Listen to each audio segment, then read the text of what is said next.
እኔ ምንድነው እያኗኗርኩ ነው እየኖርኩ ነው። ሁሉም ማይሳካልኝ ሰው ለምን ሆንኩ ይላል ሰው ማለት። አሪያ ተመልከቱ፣ እንደዚህ የሚያደርግ ሰው አንድ ቀን የመኖር ጥቅም ስላልገባው ነው። መኖር የሚገባ ሲያምህ ነው።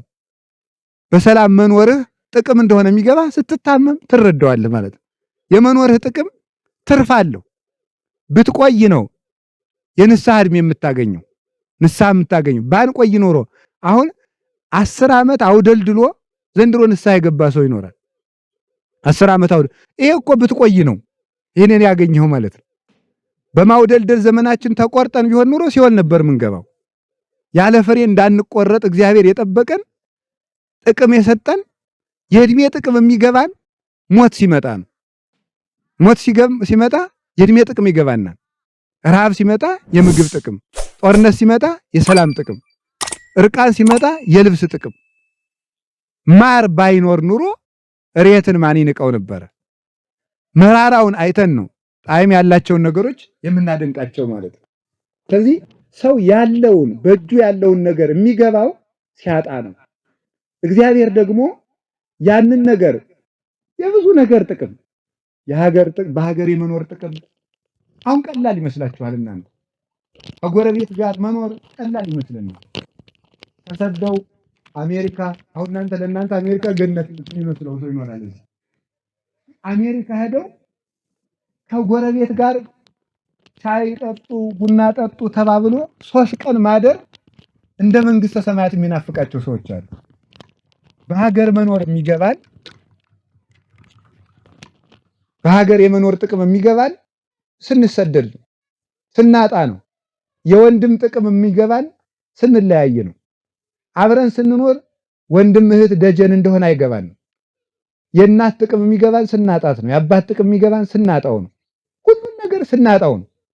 አዳም የገነት ጥቅም የገባው ሲያጣት ነው።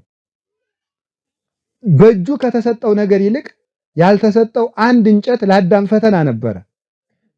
አይኖቻችን እግዚአብሔር ከሰጠን ብዙ ጸጋ ይልቅ ባልሰጠን ባጣናቸው ጥቂት ነገሮች ላይ ያርፋሉ፣ ዲያብሎስ በሚያመጣው ፈተና ምክንያት።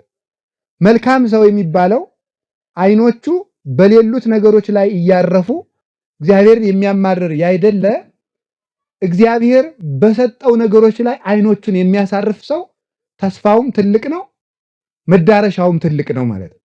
ስለዚህ እግዚአብሔር ከነሳን ይልቅ የሰጠን ብዙ ነው። አዳምን በገነት ያሉ እጽዋትን ሁሉ ሰጥቶ የነሳው ግን አንድ እንጨት ብቻ ነው። ያኑም ለጥቅም ነው። እግዚአብሔርም ስጋውን ሰጥቶናል፣ ደሙን ሰጥቶናል፣ ቤተክርስቲያንን ሰጥቶናል፣ በመላእክት ይጠብቀናል፣ በቤተክርስቲያን ያሰማራናል፣ የእናት አማላጭ ሰጥቶናል፣ የመንግስተ ሰማያት ዜጎች አድርጎናል፣ በሰላም ያኖረናል፣ አይምሮ ሰጥቶናል፣ አዋቂዎች አድርጎ ፈጥሮናል፣ የምንፈወስበት ጸበል ሰጥቶናል። የታሪክ ጸሐፊው ሄሮዶተስ የተባለው የታሪክ አባት የሚባለው ሰውዬ ምን ብሎ ተናግሯል ይባላል?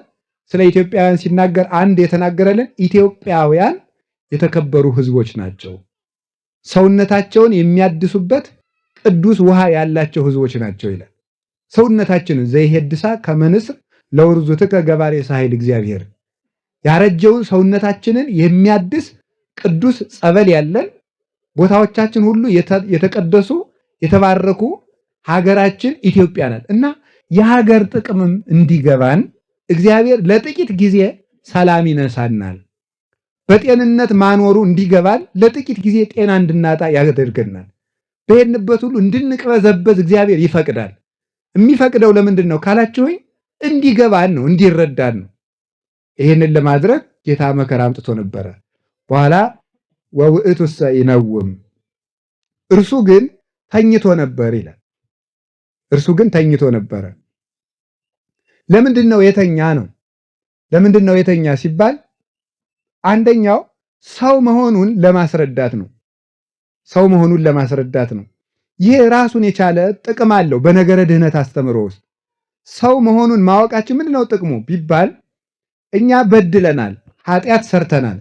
ስለበደልን ኃጢአት ስለሰራን የበደልን ደግሞ ሰዎች ነን። ሰው ከበደለ እርቅ ሊፈጸም የሚችለው ሰው ሲክስ ነው። ሰው ከበደለ እርቅ የሚፈጸመው የበደለ ሲክስ ነው። የበደለ ደግሞ ሰው ነው። ሰው ደግሞ እንዳይክስ በመርገም ተይዟል። ስለዚህ እርቁን ለመፈጸም መላእክት እንዳይክሱልን እነሱ ሰው መሆን አይችሉም። ሌሎች ፍጥረታት ደግሞ እንዳይክሱ አይቻላቸውም። ሰው ራሱ እግዚአብሔርን ክሶ እንዳይታረቅ ደግሞ እሱ ራሱ በመርገም የተያዘ ነው። በወንጀል የተያዘ ሰው ለሌላ ወንጀለኛ ዋስ መሆን አይቻለውም። ነቢያትም እንዳያስታርቁን ይህን ፈጽሞ አልቻላቸው አለ። ስለዚህ ካሳው መቅረብ ያለበት በሰው ነው። ደግሞ መርገም የሌለበት ደግሞ ንጹሕ ሰው ታጣ። ስለዚህ ያንን መርገም ደግሞ የበደልነው በደል የዘላለም በደል ስለነበረ ከዘላለም በደላችን ለመዳን ዘላለማዊ ካሳ ያሻን ነበረ። ስለዚህ ዘላለማዊ እርሱ ሰው ይሆን ዘንድ ተገባው። ሰው ይሆን ዘንድ የተገባው ለምንድን ነው ካላችሁኝ፣ በሰው አካል ክሶ እርቁን ለመፈጸም። መላእክትም አይችሉም፣ ሌላውም አይችሉም። እሱ ግን ሁሉን ይችላል። አሁን በሌሎች የእምነት አስተምህሮች ኦርቶዶክስ ተዋሕዶ እምነትን የሚቃወሙ የክርስትና ተቃዋሚዎች የሚያነሱት አንዱ ጥያቄ አምላክ እንዴት ሰው ሊሆን ይችላል የሚል ጥያቄ ያነሳሉ። እንዴት አምላክ ሰው ሊሆን ይችላል? የዚህ መልሱ ሁሉን ስለሚችል ሰው መሆንም ይችላል ነው። እስኪ በሉ ሁሉን ስለሚችል በሉ። ምን ይችላል ደግሞ? ሰው መሆንም ይችላል ነው። በተፈጠረበት ተፈጥሮ ብቻ ተወስኖ የሚኖር ፍጡር ነው። ለምሳሌ ጦጣ መኖር የምትችለው ጦጣ ሆና ብቻ ነው። ርግብ መኖር የምትችለው ርግብ ብቻ ሆና ነው። አንበሳ መኖር የሚችለው አንበሳ ብቻ ሆኖ ነው። መልአክ መኖር የሚችለው መልአክ ብቻ ሆኖ ነው። ሰው መኖር የሚችለው ሰው ብቻ ሆኖ ነው። እግዚአብሔር ግን ፍጡር ስለሆነ ውስንነት አለበት፣ የባህሪ ውስንነት። እግዚአብሔር ግን ሁሉን ስለሚችል ሰው መሆንም ተቻለው። ስለሚቻለው የእኛን ስጋ ለብሶ በእኛው አካል ካሳ አቅርቦ ይቅርታን ይሰጠን ዘንድ ሰው ሆኖ መጣ ማለት ነው። ይሄ በራሱ ይረብሻል። አሁን ጥሩ ሆነ ነው? ደህና ነው? እሺ፣ ያኛው ስለማይሰማ ድምፅ ልክ ነው። ስለዚህ ከዚህ የተነሳ ሰው መሆን ክርስቶስ ተመልከቱ። አሁን አንድ ሰው ቢጠይቃችሁ የምትመልሱትን ትነግሩኛላችሁ። እሺ፣ አሁን ጥሩ ሆኗል። እግዚአብሔር እንዴት ሰው ይሆናል? መልሱ። እሺ፣ ጥያቄ በሉ እንጂ። አምላክ እንዴት ሰው ሊሆን ይችላል ተብላችሁ ትጠየቁ ምንድን ነው የምትችሉት? ሁሉን ስለሚችል በሉ። ሰው መሆንም ቻለ በሉ እንጂ። ስለዚህ ክርስቶስ አምላክ ሰው የሆነው ስለደከመ ነው ስለሚቻለው ነው? ስለሚቻለው። ሰው መሆን ካልተቻለውማ ሁሉን ቻይ እንዴት እንላለን? እንዴት እንላለን? ስለዚህ ሁሉን ስለሚችል ሰው መሆንም ቻለ። ሰው ሆነና በሰው አካል ካሳ ለማቅረብ ከጌትነቱ ደግሞ ሳይለወጥ ነው። በደንብ አድርጋችሁ ግቡ ያዙ። ከጌትነቱ ሳይለወጥ ሰው ሆነ ማለት የአንዲት ሀገር ንጉሥ በድሃ ቤት ከግዛቱ ውስጥ ባለች በአንዲት ድሃ ቤት ቢያድር ንጉሱ ድሃ ሆነ አይባልም፣ ከስልጣኑም ተሻረ አይባልም።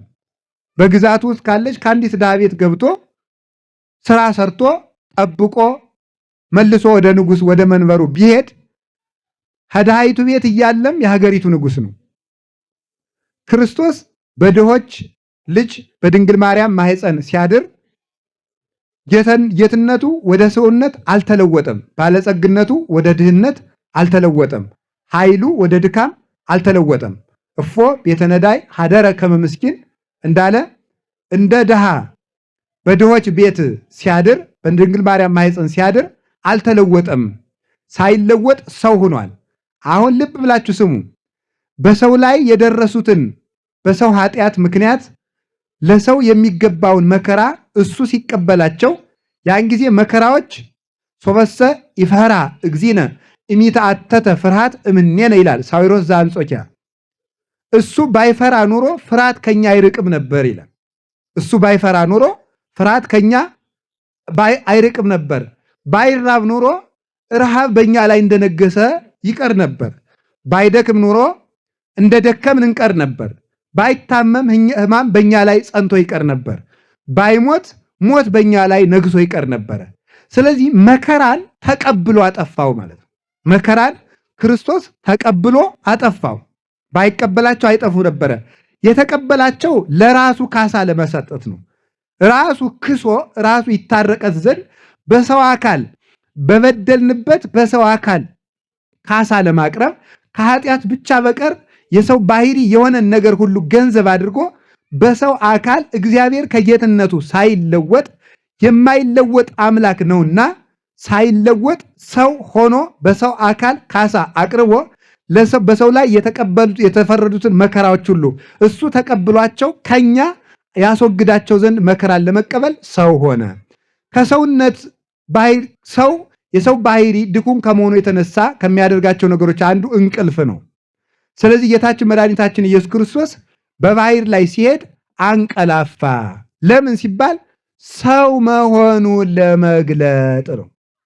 ሰው መሆኑን ለመግለጥ አንቀላፋ። አሁን ተመልከቱ፣ አንድ ጥያቄ ትይዛላችሁ። አምላክ እንዴት ያንቀላፋል? ጥያቄ ነው ደግሞ ይሄ ማለት ነው። ከኦርቶዶክስ ተዋሕዶ ውጭ የሆኑ ሰዎች እንዴት አምላክ ሊያንቀላፋ ይችላል? ይህ ማንም ሰው ነው የሚጠይቀው። እንዴት አምላክ ያንቀላፋል ሲባል በጌትነቱ ሳያንቀላፋ በሰውነቱ አንቀላፋ። እስኪ በሉ በሰውነቱ ምን አለ? ምሳሌ እናንተ ትተኛላችሁ አተኙ? በሉ እንጂ ተኝታችሁ ህልም ታያላችሁ አታዩም? እንዴት ይሄው ሊሆን ይችላል? አያችሁ፣ አንድ ሰው ሁለት ነገሮች፣ አንድ ሰው እንደተኛ ንቁ ነው ማለት ነው። እንደተኛ ንቁ ነው። እንደ ስጋው ይተኛል፣ እንደ ነፍሱ ያልማል ማለት ነው። እንደ ነፍሱ ያልማል። ነፍስ ባትኖር ህልም አይኖርም ነበር። አንድ ሰው ተኝቶ ሳለ ራሱ ንቁ ነው። እግዚአብሔርም እንዴት ይሳነዋል? አምላክ እንደሆነ ሰው ነው፣ ሰው እንደሆነ አምላክ ነው። እንደ ሰውነቱ እንዳንቀላፋ እንደ አምላክነቱ ደግሞ ተነስቶ ባህርን ገሰጸ። አሁን አምላክ ከተኛ ተኝቶ ሳለ ዓለምን ማን እየጠበቀው ነበር ብለው የሞኝ ጥያቄ የሚጠይቁ ሰዎች አሉ። ልጆቻችሁ ነገ ይጠይቋቸዋል። አንዱ እንደው በመኪና ውስጥም ስታልፉ አንዱ ደግሞ ሊጠይቃችሁ ይችላል። የያዙት እንቅርት በሉ እንጂ ለምንድን ነው የሚያገለግለው? እንቅርታውን ለምን ያገለግላል? ሴትየቱን እኮ አንዱ በስለት አንገቷን ሲወጋት እንቅርቱ ብቻ ተወጋና ሴትየቱ ተረፈች። እንቅርቷ ስላተረፋት ነው እንዲህ ያለችው ማለት ነው። ያኖሩት እንቅርት ያገለግላል ያለች ሰው በስለት ወግቷት እንቅርቷ ብቻ ተወግቶ አንገቷ ሳይወጋ ከሞት ተርፋበት ነው ማለት ነው። እንቅርትም ጠቀመ ማለት ነው። አኖረ ዘንድ ነው። ዕውቀት መቼ እንደሚጠቅም አይታወቅም ያዙት። ስለዚህ ዕውቀት በሆነ ጊዜ ይጠቅማቸዋል። አንዱ ባልንጀራ መስሎ መጥቶ ጥርጥር ይዘራባቸዋል። እንደ ዋዛ በጆሮ የገባ ጥርጥር ደግሞ በጸሎት ጊዜ እየመጣ ይረብሻል፣ ያጠራጥራል። በጣም ክፉ ነው። ስታስቀድሱ ስትቆርቡ ይበጠብጣቸዋል። ስለዚህ ይሄንን ነገር በደንብ አድርጎ መያዝ ይገባል። እንዴት አምላክ አንቀላፋ? አምላክ አንቀላፍቶ ሳለ ማን እየጠበቀ ነበር? ማለት እንደ ሰውነቱ ተኝቶ እንደ አምላክነቱ እየጠበቀ ነበር። እስኪ በሉ እንደ ሰውነቱ እንደ አምላክነቱ ምን እያደረገ ነበር? እየጠበቀ ነበረ። ለዚህ ነው በጣም ያስደንቃል እኮ። በምንድን ነው ይሄንን የምናውቀው ስትሉ እስከ ይደፍኖ ለሐመር መርከቢቱን እስኪገለብጣት ድረስ ማይበሉ እየተናወዘ ግን አልተገለበጠችም።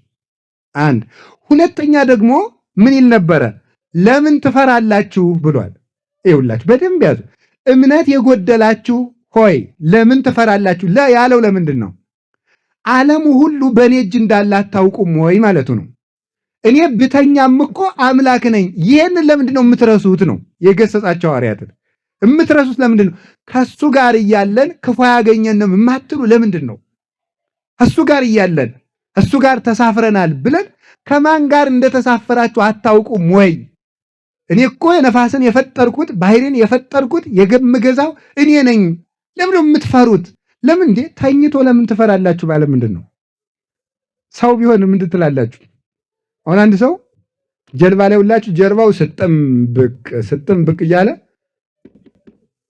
ኧረ ተነስ ብትሉት ለምንድነው የምትፈሩት ቢል ምን ትላለህ? ሞኝ ነው እንዴ ሰውዬ ይባል ነበረ። አቅም የለንማ ሰው ቢሆን እንለው ነበረ። የማይመስል ነገር እኮ ነው።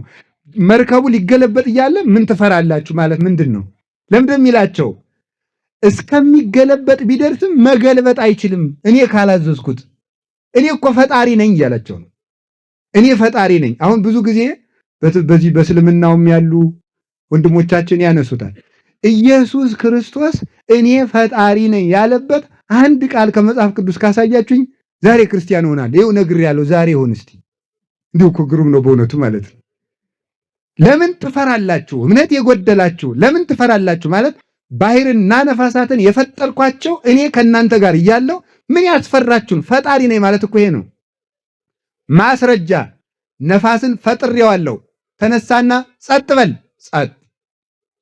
ባህርን ፈጥሬዋለሁ፣ ተነሳና ወተንሲኦ ገሰጾሙ ለነፋሳት፣ ነፋሳትን ጸጥ በል ዝም፣ ባህር ዝም በይ ዝም።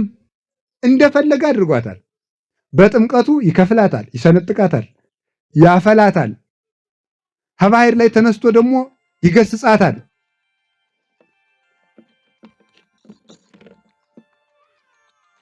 በሻው ጊዜ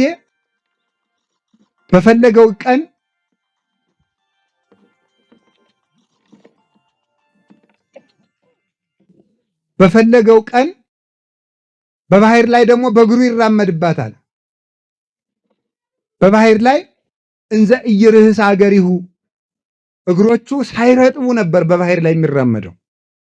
ባህር ያንን ክብደት መሸከም የምትችልበት ሲያሻው እንደ የብስ ይራመድባታል፣ ሲያሻው ያስጨንቃታል። ምን ተኮንኪ ባህር ዘጎየኪ ወአንተኒ ዮርዳኖስ ዘገባይከ ድሬከ ብሎ ቅዱስ ዳዊት ተናገረ። ባህር ምን ሆነሽ ነው የሸሸሽ እምቅድመ ገጹ ለእግዚአብሔር እግዚአብሔር ፊት ለምን ትሸሻለሽ ብሎ ነግሯታል። ብትጨነቅ ነው መሄጃው ቢደክማት የምትሄድበት ብታጣ ባህር ራሷ ፈራች፣ ደነገጠች። ነድ ለማይ ባህር ከበቦ ማይኒ ሀበ ያሐውር ጸበቦ ይላል ደራሲው። ባህር የምትሄድበት አጣ እስክትጨነቅ በነደ እሳቱ አጥሮ ባህርን ያስጨንቃት ነበር ሲያዛት። በፈለገ ቀን እንደ የብስ ይራመድባታል። በፈለገ ቀን አሳ አምጭ ሲላት ታመጣለች። ፍጥረቱ ናች። ነፋስም ታዘዘው። ነፋሳት ሲያውቁት ባህር ሲያውቀው የሰው ልጅ ግን አላወቀው። ችግሩ ይሄ ነው። ውስጥ ዓለም ሀሎ ወዓለም እሰየ አይመሩ። በጣም ዮሐንስ ልብን ረፍ የሚያርቅ ቃል የሚናገረው በዓለሙ ነበረ፣ ዓለም አላወቀውም። ምኑን ያላወቀው እንዴ? ወንጌላውያን እኮ የክርስቶስን ጌትነት በደንብ እየመሰክሩ ነው። እስኪ ዮሐንስ ላይ ወንጌል ላይ ክርስቶስ አምላክ ነው የሚል አምጡ። በዓለም አለ፣ ዓለሙ አላወቀውም ማለት ምን ማለት ነው? የናዝሬት ሰው መሆኑን የማያውቁት ያውቁታል። ከድንግል ማርያም መወለዱን የማያውቁት ያውቁታል። የገሊላ ሰው መሆኑን የማያውቁት ያውቁታል። ምኑን ነው የማያውቁት?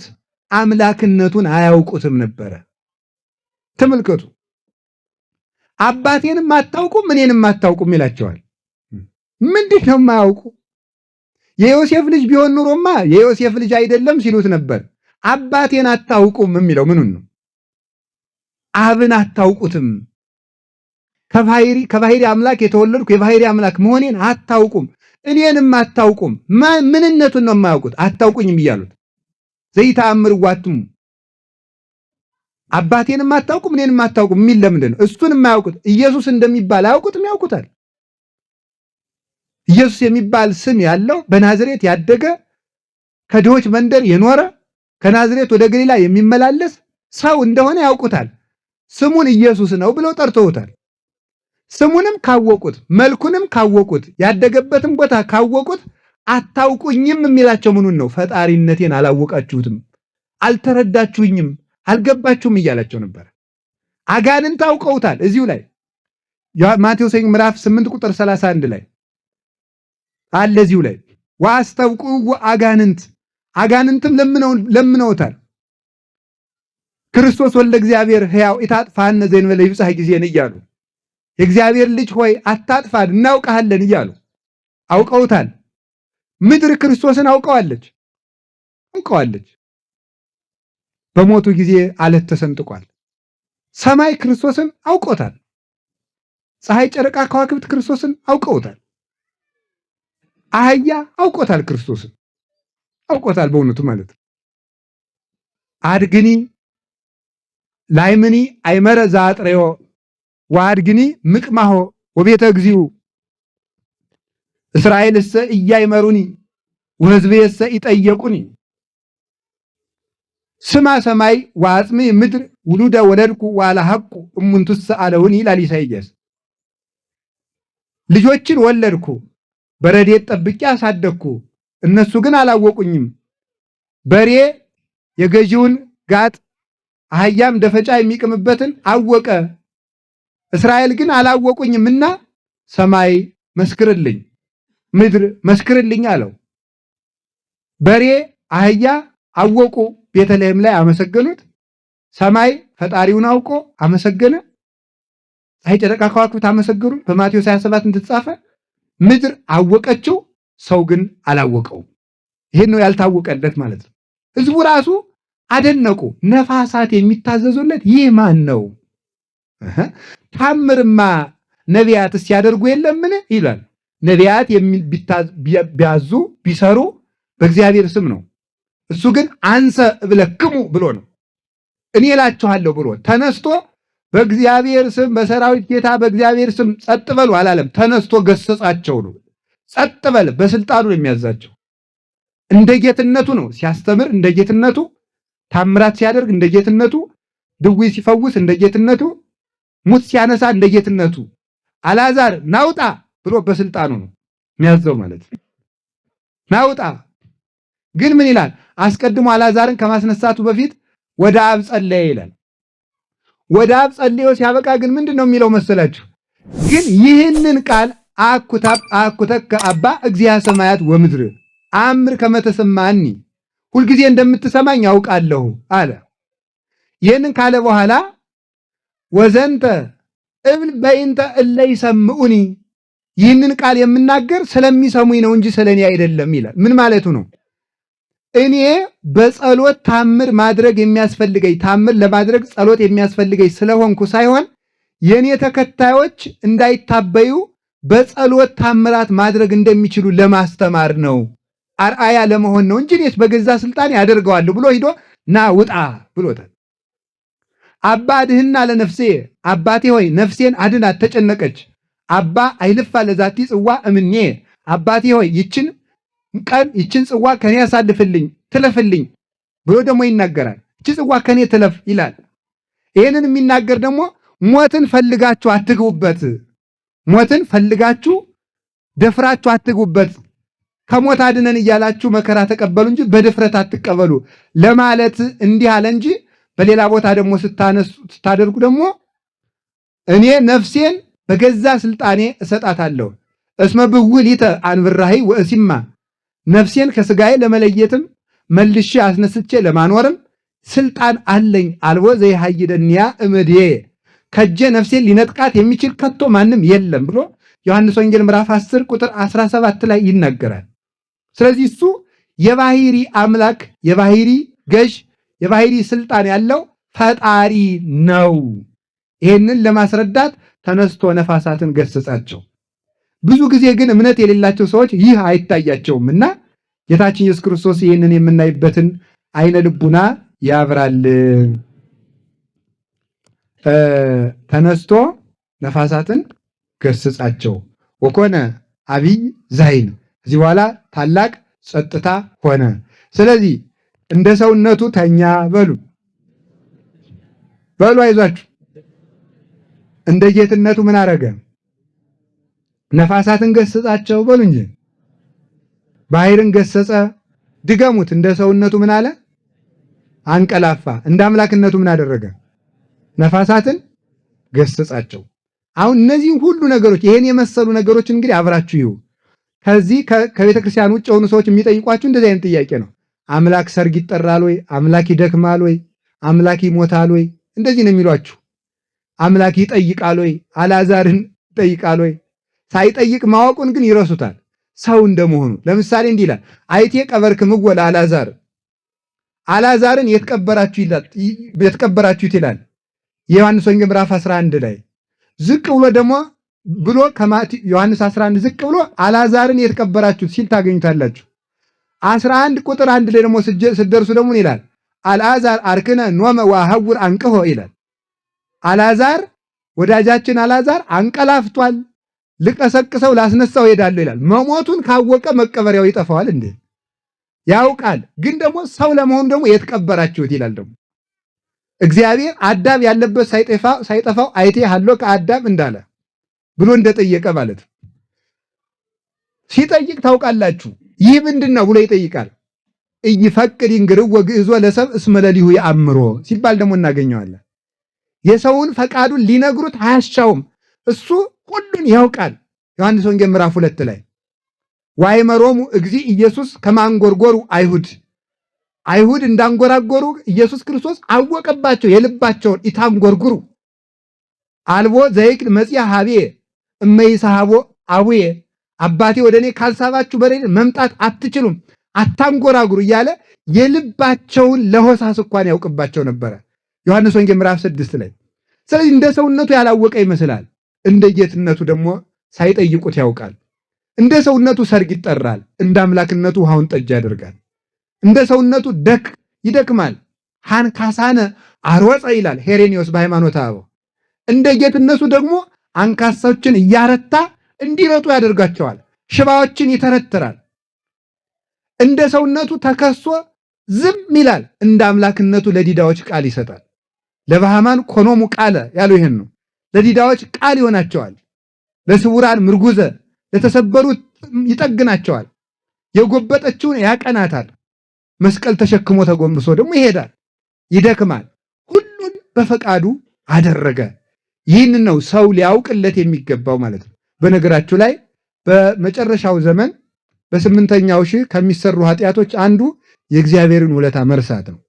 ይህ በጣም ከባድ ኃጢአት ነው። እግዚአብሔርን ውለታ መርሳት፣ በአዲስ ተፈጥሮ በጥንተ ተፈጥሮ የፈጠረንን በአዲስ ተፈጥሮ ስጋውን ክሶ የታረቀንን ያዳነንን እግዚአብሔርን መርሳት። እግዚአብሔርን መርሳት ኃጢአትን በሰውነት ላይ ያነግሳል። እግዚአብሔርን ማሰብ ኃጢአትን አንድ የቤተክርስቲያን አባት የተናገረው ልንገራችሁ። ምንድነው የሚለው? ከኃጢአት መውጣት ከፈለግ ሁልጊዜ እግዚአብሔርን ፊት ለፊት አድርገው ይላል። እግዚአብሔርን ፊት ለፊት ያደረገ ሰው ከኃጢአት መውጣት ይቻለዋል። ያደረገልንን ውለታ ስናስብ ማለት ነው። ከቃሉ ጋር ናችሁ። እግዚአብሔር ከሁላችን ጋር ይሁን።